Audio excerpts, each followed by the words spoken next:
Hey guys, so today I want to do a quick little setup tour video. It's of course not going to be my full setup because I've used so many stuff, and but I'm going to show you a lot in this video of what I'm currently used to, do my YouTube videos and how I have my current setup and what I use. So if you start off with this machine, this was actually my first MacBook Pro that I bought, and my goal with this one is that this will be my main working machine, and that it will continue to be that for a long period of time, since I switched from being a PC user to a Mac user last year, and mainly for I think it's just easier to edit on a P or on a Mac, and I do prefer Final Cut over After Effects or a program like that. But this is my first machine, 15-inch, nothing special, not Retina. But I will probably continue to use it for a long time. My favorite feature with it, of course, is that you do have a micro SD card little tray where you just put in your SD card after you've been recording a movie or something new, and then you can quickly edit that in Final Cut. So that's my first machine, 15-inch. And if we continue on here, you can see that this is actually my 17-inch MacBook Pro. I actually bought two more MacBook Pros this year, 2013, just because I love these machines so much. I love them. So this is my new working machine right now. You can see Tony Robbins there, he's amazing. So I use a 17-inch, this is my main computer, while this one should be more on my working machine. This one's actually a little bit more powerful because that's a 2011 machine, or it could actually be, let's see here, yeah, 2011 machine, 15-inch, high, with very good high specs, while this one is a 2010 17-inch MacBook Pro. And I find it kind of sad that Apple no longer will do these 17-inch MacBook Pros, because actually do believe that they're quite useful.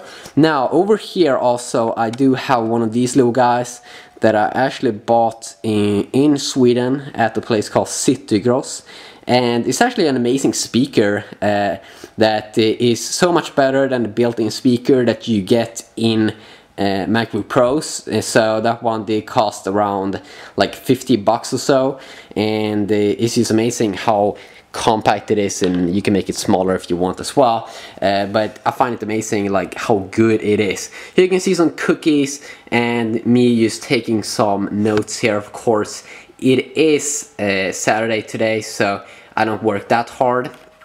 And if we continue on, you might see my main phone here right now, which is actually the Samsung Galaxy S3, the 4G edition. So you can also see that I have a case on from Tech21. It's a UK company that actually did send me this case to review, so I will do a review of that. And they also did send me a case for the Galaxy S3 Mini, which I already made a review on. And the cool thing with this case, of course, is that little orange thing you can see. It's a material called D30, which is making your phone pretty secure. So if you can move this one as well, you can see that's how it looks like on the front side. That orange material protecting the whole phone around it. Here you can see my little Canon that I currently use now to record this video. And if we continue on this side, I actually got a question about what I use, to listen to music. And most of the time it's my iPod Touch 5th generation, but right now it's at my friend's, so I'm currently using my iPhone 5 to listen to Spotify music. And this is my kind of headphones that I use. It's some that is extremely affordable. They're called Audio Technica, and they're coming in great quality and all that. And you should definitely look into buying these, because they are not super expensive, but they are extremely affordable and durable. Really amazing quality there. And I might do some comparisons against SteelSeries if I can get some of those in the future. And the in-ears that I use actually is also at my friend. They are Klipsch Image X10i, and I just love them because they fit so nicely into your ear. And I also might, you know, try some more expensive Shure in-ear or Sony in-ear or Sennheiser in-ear in the future. We will see.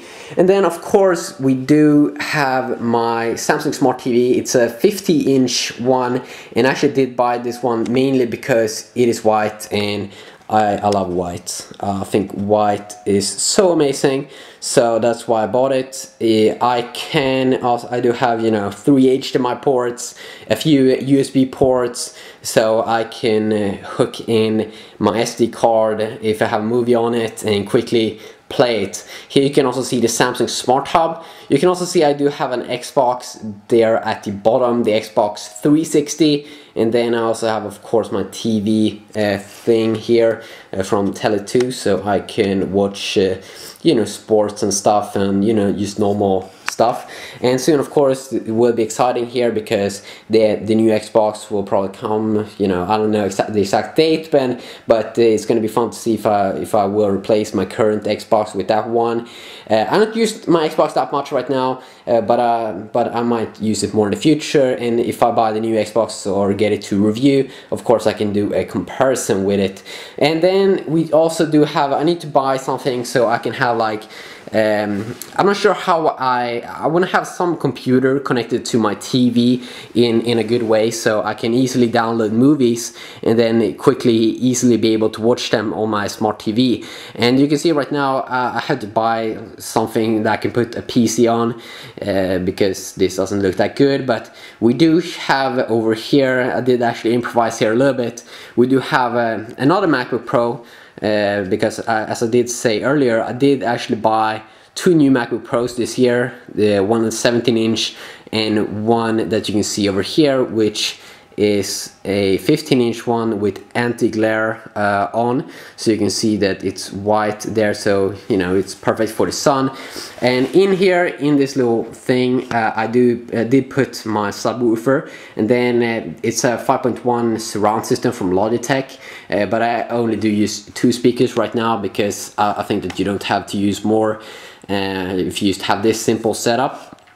You know what they say, less is more, and that is pretty true many times. So on this machine I can you know, fire up Spotify and, you know, play some music, and then of course I can control the music with that little thing that is on the table over there, you know, volume up and down. And I'm actually thinking about, you know, improving this system a lot more by buying, you know, 2 big fat white speakers, and you know, removing this, maybe sell my Logitech system, because I think that in the living room it would look better with 2 white speakers to my white Samsung Smart TV.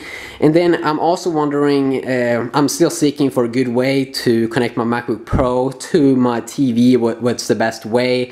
If there's like some wireless streaming software that's awesome for the Samsung Smart TV, or should I, you know, download movies on this one and then just hook it up with an HDMI cable and connect it to my Samsung Smart TV. Right now, how I do it is that I download movies on the MacBook Pro, and then I put them on an SD card, and then I can put the SD card in this little guy that is connected to my Samsung Smart TV, and then I can watch movies. So very, very cool over there. And you know, I'm nowhere finished to my setup here, especially in my living room. I'm always trying to make things better, and also I'm going to replace this white that you can see over here to a gray color, because I think that would be better if you spill something or whatever. Yeah, quick little look here at my very, very basic and simple setup that I always will continue to improve, because I like perfect stuff. I like things that look good. And also, I can say some things about the Samsung Smart TV, some things that I don't like.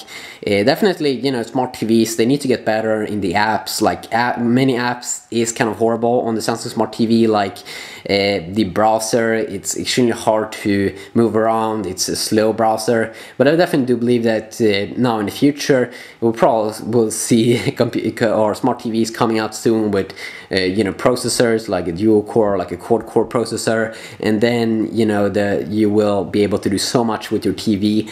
But I still think that we aren't there yet with a nice way to, I mean, I want to be able to stream anything to any device whenever I want, and I think that we slowly are getting there. Like I want to be able to have any movie on my phone and easily be able to stream it to my TV or my computer, and it should be extremely easy, a few seconds, wireless.